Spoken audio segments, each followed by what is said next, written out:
Hi, I'm Lita Leapin. And I'm Jim Gordon. Welcome to another edition of Our City Tonight. Well, Lita, back here where we've spent most of the last 6 months at Hidera in their Cabana Lounge. Come check this great restaurant out. My goodness, we're already into June. I know. Where is the summer going? Well, the summer's sort of just starting, so we're very excited. As is the show. Let's check out Our City Tonight.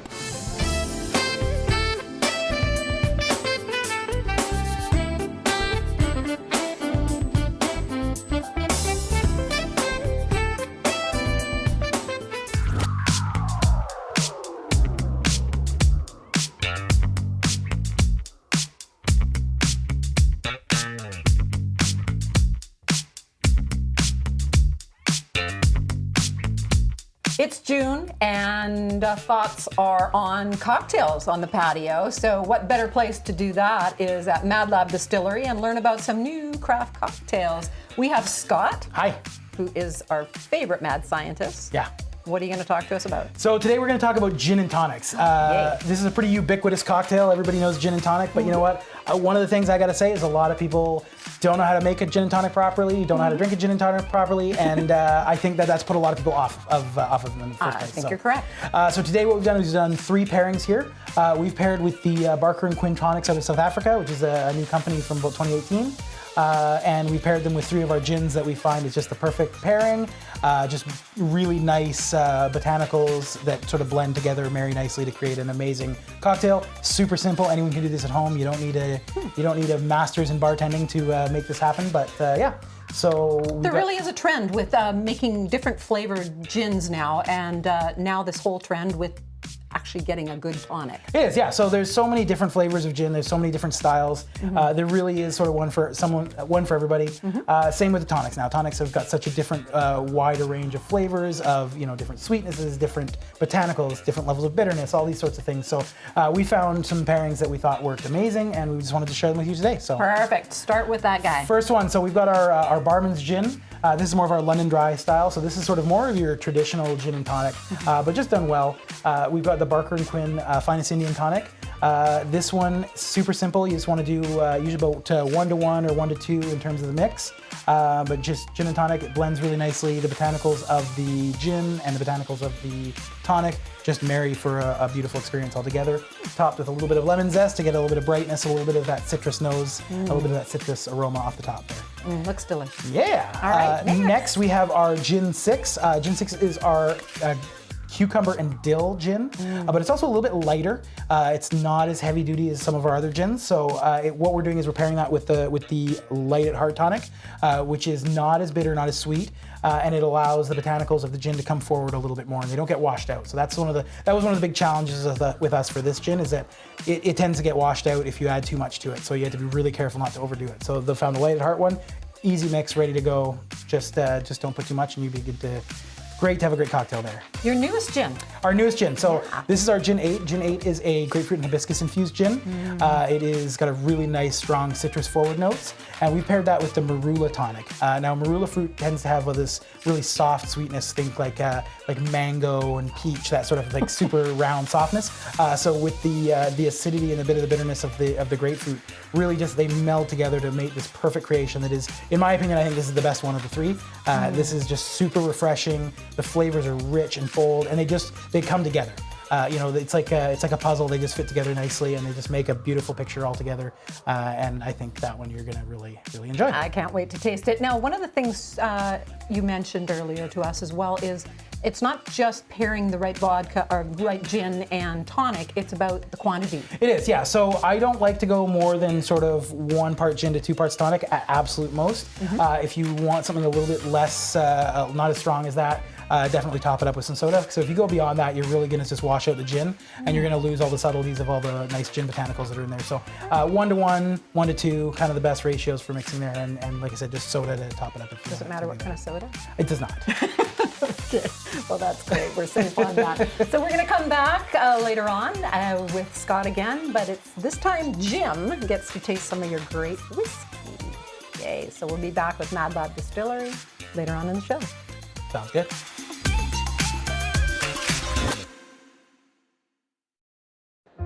Well, what you're looking at is the last big event we did 26 months ago, March of 2020. Harry Hertzcheck was our guest on that segment. He is back. The Wine Festival's back. We're back with him at the 2022 International Wine Festival. Harry, I can't tell you how excited we are to be back. I'm sure you're getting to be back as well. The wine world is back. Great to see you back. It's been a tough couple of years. We were the last large wine festival in the world when we closed at the beginning of March of 2020. And the restaurants in the last couple of months have been opening up. We've seen some wine tastings. We're about half size. Normally we'd be about 54 events. This year we have 27 events. Normally we'd have 2,500 people behind me. It's only 1,000 people. So what we did is we have half the events, half the wine, half the capacity, giving people a little bit more space, a little bit more elbow room. When people look back at this year, they'll never have as much elbow room and sipping room and spitting room as they do this But the energy year. is still here. We got to convey that for sure. Yeah, there definitely is high energy in the room, and there's a lot of really, really great wines. How many countries participated this year? Normally we'd have 16 countries. We still have wines from 13 countries. Oh, well, that's incredible. It's amazing that the owners and the winemakers have traveled all the way to Vancouver. They're staying in the hotels. Downtown Vancouver's been a quiet place the last couple of years. And one of the things we wanted to do with this wine festival this weekend is to have people from throughout British Columbia or Vancouver Island or Okanagan coming to downtown, getting the restaurants busy again, being live in person with people, tasting wine, having conversations. The winemakers, I talk a little bit more about that because everybody had to pivot, alter the words we're getting tired of saying. You mentioned earlier, but what does this do for the wine industry in as a general overview? I think generally there's been some reservation, and when we are usually in late February or early March, that was just not a good fit this year. So we moved, that's why we're in the middle of May this year, to make that comfort zone. Not everyone is here, not all wineries, all agents, or all people are here, not everyone's comfortable, but those that have decided to come here feel that sense of exuberance and gratitude that they were here helping us move the industry, our community forward. Right. Can you guess what next year's going to look like? And I think you have some dates for us, Harry. One of the things during the pandemic, I didn't speculate how things would turn out because no matter what you predict, Yeah. but what I can predict is that we're not ready for February. Okay. So we're gonna go to the last week of April 24th to 30th. Yay. Oh. And this year we had 100 wineries. Like say next year we go up to 130, 140. And we are hoping to have a lot of wineries from South America and add a little Latin culture, Latin food, get the chefs really excited. Sounds perfect. Regardless of the challenges, this is a celebration It of is. wine and being together again. Yes. And we had a great Bacchanalia Gala on Tuesday, raising funds for our partner, Bard on the Beach Shakespeare Part of the Festival. beach. They'll be back too, which is And exciting. they missed 2 years. We Yeah. only missed 1 Yeah, yeah. year. Wow. They've got a full season this summer. So Excellent. Let's, Like, I know you cheers. got a microphone in your hand. Cheers but to that. We'll let you Come get back to the on. events. That, There we go. Harry. Cheers. Congratulations. Thanks, Harry. Good to be back. Let's go meet some other winemakers. Cheers.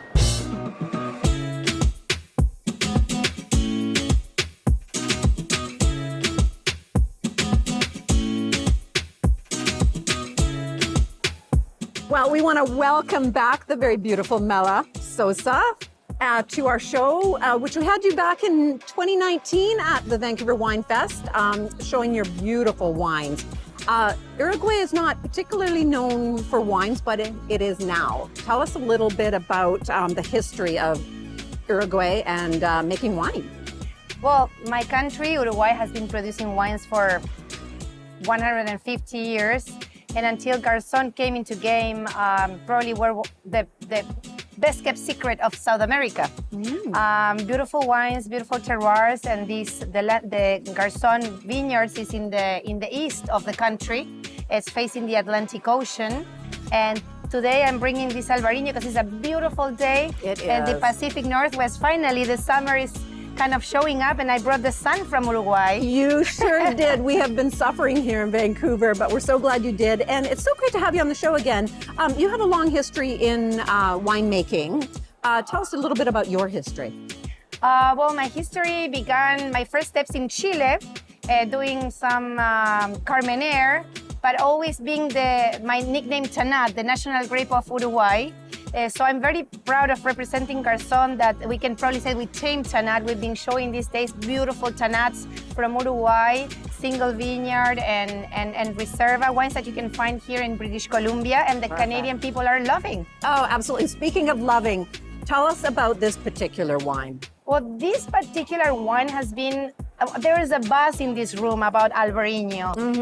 It's perfect for this time of the year. It has a very beautiful acidity, the minerality that comes from our soil, Balasto. You can definitely feel the Atlantic Ocean here, and a beautiful creaminess that comes from a 3-month Sorli that makes this wine a perfect wine for summer, perfect wine for food.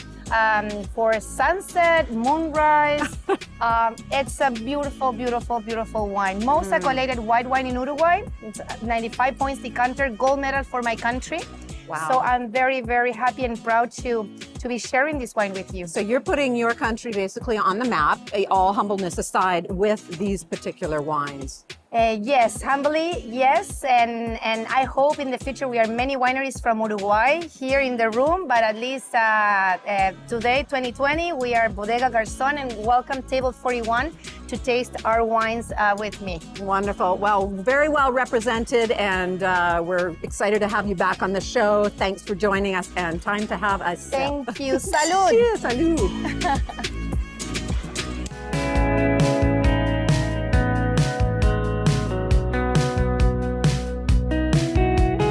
Well, joining us now is Jillian Balance. She is a master sommelier at Penfolds Wines, some of their product. I've already got it in my glass, and she is joining us now. Welcome. You've come up from Napa. I sure have. Been representing Penfolds and other Napa wineries for about 9 years now. Well done. It's great to be here. Well, let's talk a bit about what you brought up here to the festival. You fill us in on Penfolds and everything they're doing right now. Absolutely. This is a brand new wine for us. So the Penfolds team has decided to make wine in California because they can. Yeah. We've been collaborating and trading winemakers for since the late 90s. So this is really the culmination of that collaboration coming to life. Talk about your partnership with them. So my career started at Windows on the World in the World Trade Center. Wow. And we had pages of Penfolds wines. So these were really the first Australian wines that I had ever experienced. And I just think they're so incredible at what they do. Been around for a long, long time, since 1844. Yeah. So I really love that part of history and the legacy and telling the stories, keeping the brand alive. You also have some other wines represented here at the festival. Tell our viewers what they might want to check out if it's available here. You definitely want to check out Stag's Leap Winery. Also, you don't want to miss the Penfolds table, but I think we have two of the best tables presented here, but I don't know. Okay, that's all right. Tell us about this wine too, if you don't mind. Absolutely. So this is a Cabernet Sauvignon and Shiraz blend, which is very unique. You typically don't see Bordeaux varietals being blended with their own varietals, right? Yeah. But they happen to play in the sandbox together very well. We are sourcing 22% of our Shiraz from Paso Robles, and then the Cabernet Sauvignon portion is coming from top vineyards in Napa Valley that are owned by Penfolds. I want you to go out on this one. It's been challenging, it goes without saying, the last 2 years. How has it been for the wine industry and the wineries? They must be happy. You can never say never, we're not out of everything yet, but how has it been to see at least events like this happening again? It's incredible. They're all happening at one time. Yeah, true. There's a lot going on this weekend, but I'm thrilled to be here. Good to hear. And we got her. You're a busy woman today, but thank you for joining us. It's Jillian Balance. She is the master sommelier at Penfolds. And we thank you for joining us. Thank you.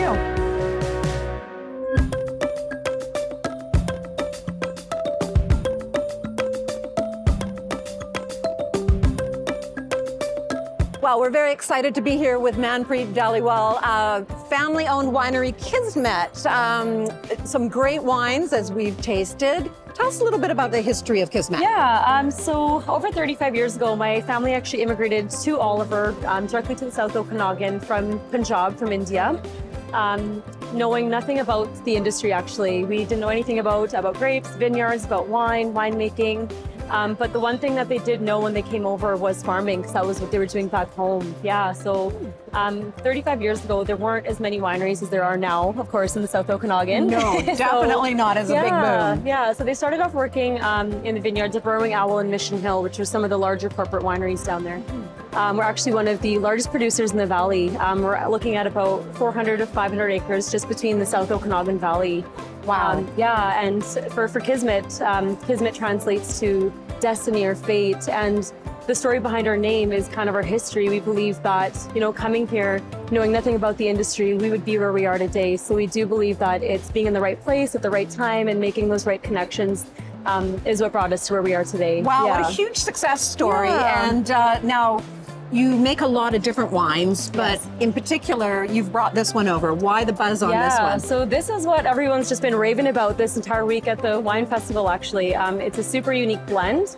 We use the Saunier method to blend together 8 different red varietals, which is quite extensive. Yeah, it is a Merlot-based blend, so it's very strawberry, very melon, a little tart on the finish, but it is off dry, so not too sweet, which is nice. Yeah, And so very people food friendly. people are running to your booth to try this, but you make a different varieties as well.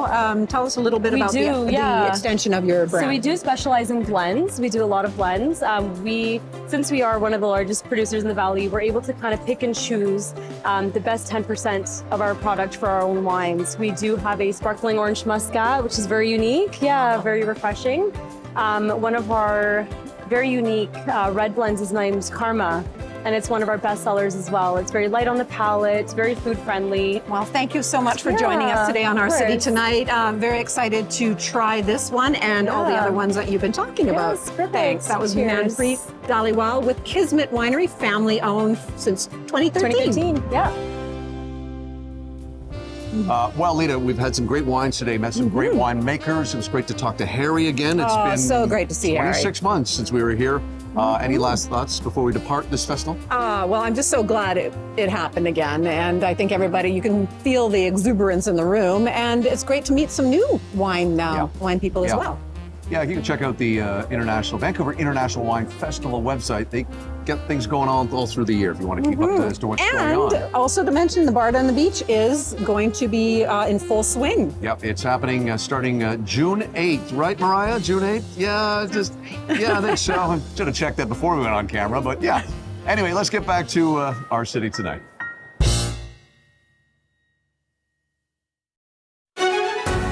This segment is sponsored by the Richmond Sentinel, providing news, entertainment, and human interest stories in print and online. Well, as Lita and I begin our 8th year with Our City Tonight here on CHEK TV, it's a great pleasure to welcome colleague and friend and a guy who's also on CHEK TV.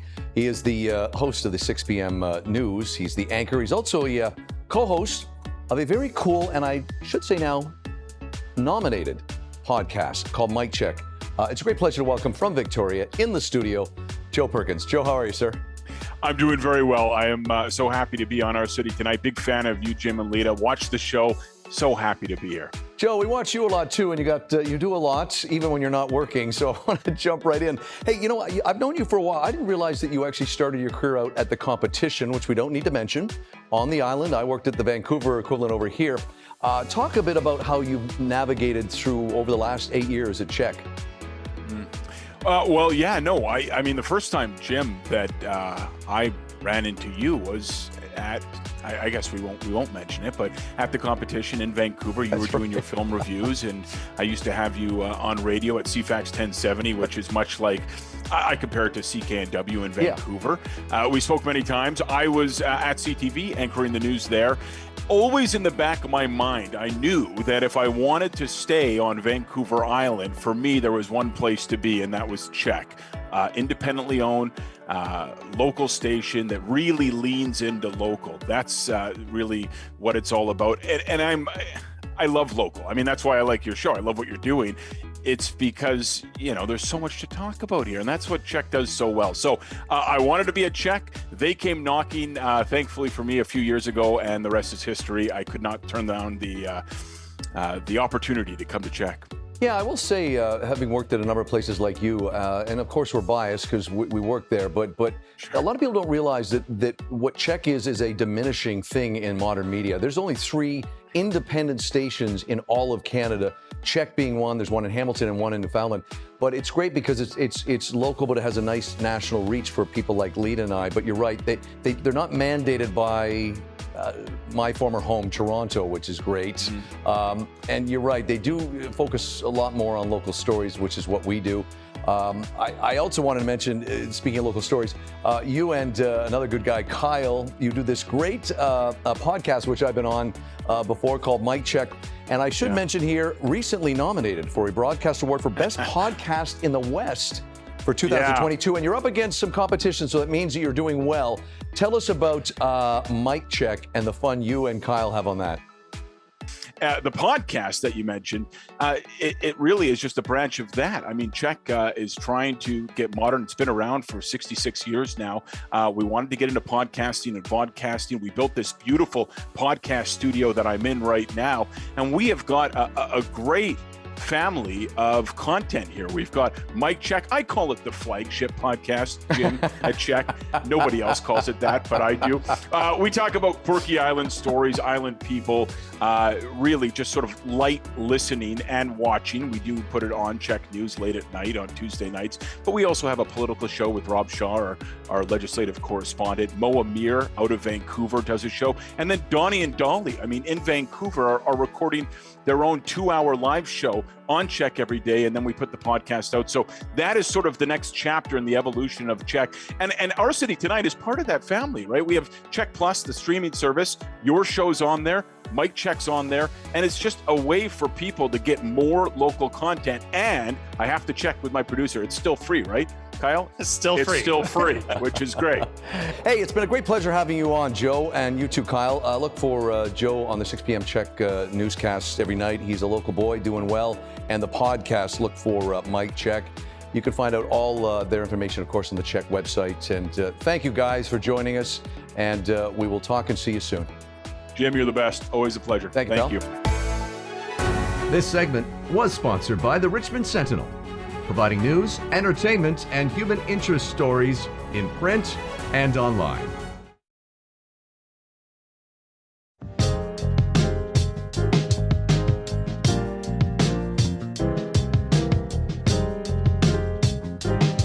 Well, we're back here at Mad Lab Distillery with our good friend Scott, who I must note put a blazer on, which is kind of nice. Excellent. Can't prove that. Of course I can. Hey, I noticed all the gin and tonics are gone too, Lita Leapins.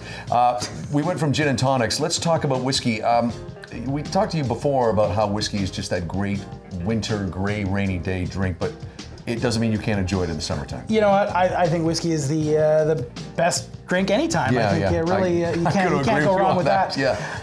Yeah, it's something I definitely enjoy year round for sure. Well, I mentioned it before, we just went on camera about how I'm seeing more of your whiskey in places, restaurants and bars around town. That's always a good sign. The reaction has been great. Tell us about what you're going to let me sample. Yeah, so what we've got here to do, today is our second release of our single malt whiskey. This is a 3-year-old whiskey that was on 2 different types of barrels, and it is a single malt. So basically this is like similar to a Highland single malt, so very rich caramel oaks. You're not going to get a lot, there's no peating in this, so you're not going to get the smoke, but you are going to get a nice little bit of toastiness to it. So yeah, we're getting great reaction, great response. All the people that have had a chance to try it so far have given nothing but positive notes. So we're really, really happy with how it turned out. I got to say, I was in one specific restaurant that I frequent that tried it and loved it, and then it's all of a sudden on the shelves, which is good news for me. You know, not to get negative, but it's not always a guarantee when you do what you do, when you say go from the vodka and the gins to a whiskey. Tell us about, because I know you took a long time. When we first met you, you said, no, this is a long time plan that we're mapping out here. So yeah, it takes, I mean, there's so many different steps along the way that you have to kind of master before you can make a great whiskey. And we kind of were slow on the uptick getting the whiskey doing. We were doing the vodkas and the gins for quite a while before. And then so by the time we finally got the whiskey done, we were able to get the mash in properly. We were able to get the distillation process done the way we wanted to, and then we were able to sort of navigate the barrels in terms of, okay, what kind of wood do we want it to sit on for how long, and how do we want to manage these and control these. So it gave us a little bit more chance to really dial in what we wanted to do. Well, I'm going to taste. Cheers. Cheers.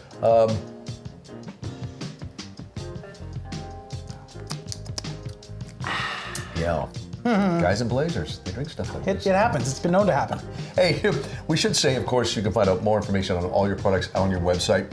And what has become a tradition is to show, every time we do a segment with you, we show a photo of your lovely daughter, who is how old now? She's gonna be, she just turned 2. So, and she was born in the middle of the first wave of the pandemic. So it's been a journey, but she's still kicking butt and surprising us in new ways all the time. You're looking at a photo right now. She was born just after your first segment was at the beginning of COVID. So we're glad that she's well and you're well, and Mad Lab as well. Look for their products all over town, and we'll have all Scott's information in our closing credits. Thank you, Scotty. Jim. Shake hands. We'll do this.